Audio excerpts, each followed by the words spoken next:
might have to sand it right here where it looks like it dripped.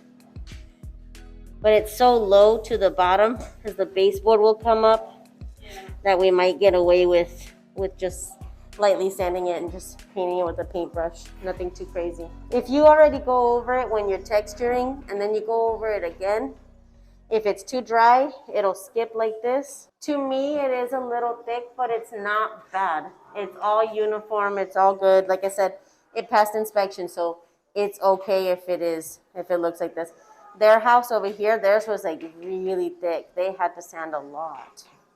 So theirs is good, but theirs is nice. Theirs is uniform. And so the thing is that you're going to do something, Breon's going to do something, and Jackie's going to do something, and the three of you are going to have a different way of doing it. So my house outside, they're almost done with their outside, so we've had to deal with the elements out here, so the builds outside are on different stages of where they're being built. So these guys are now getting to their taping and their mudding. They might be able to texture today, but it will all depend on their sanding. I was trying to go over what it will look like once it gets painted and how your eye automatically just gets drawn to, imperfections or lines or just anything that's left there. They did a good job at taking most of their lines out too, so it seems.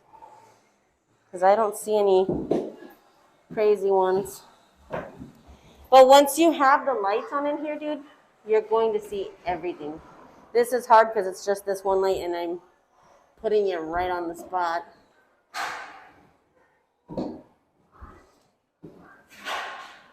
They had the spray here on the wall. Must have had something in the gun.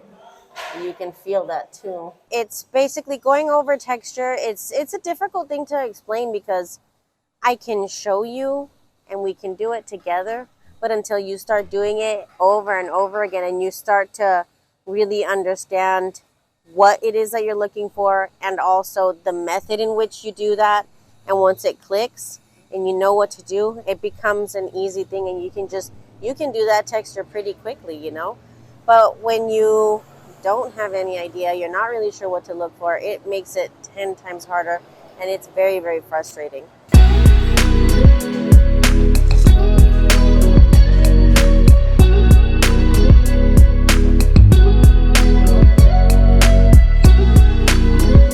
At the very least, if they don't remember, what did she say it should look like? They can go back into that house that we checked out and they can say, hey, let's touch this wall or let's look at the wall. And then they can say, okay, I got a general understanding of what it should not look like. Because, it's very rounded off. It got sanded down way too much in some spots. So now they know what to avoid. And so this is like when a customer buys this is what they're going to be able to see. So we want to be careful with those lines. It's a little thick,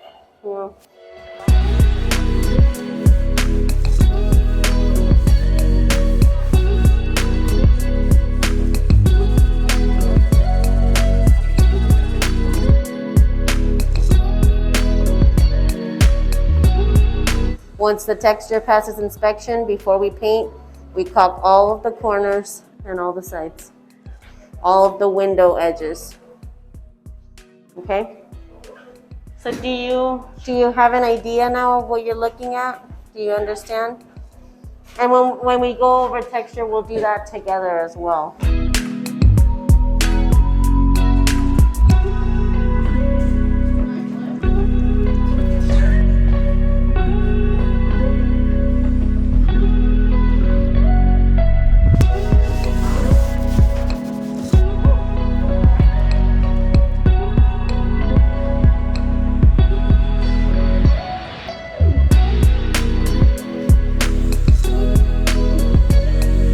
So this morning in class, I wrote a quote for them that said, it's not about speed, it's about pace.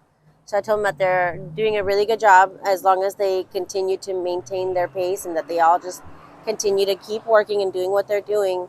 don't worry about doing things quickly, because then that's when all these mistakes are going to be happening. And yes, we're applying a lot of pressure right now because these houses got to be out next week. But it's also an encouragement that, you know what, you're doing good. Just keep steady, and slow and steady wins that race. We're going to get these out. I have faith, and I know that they will be done by Wednesday when they're supposed to be done.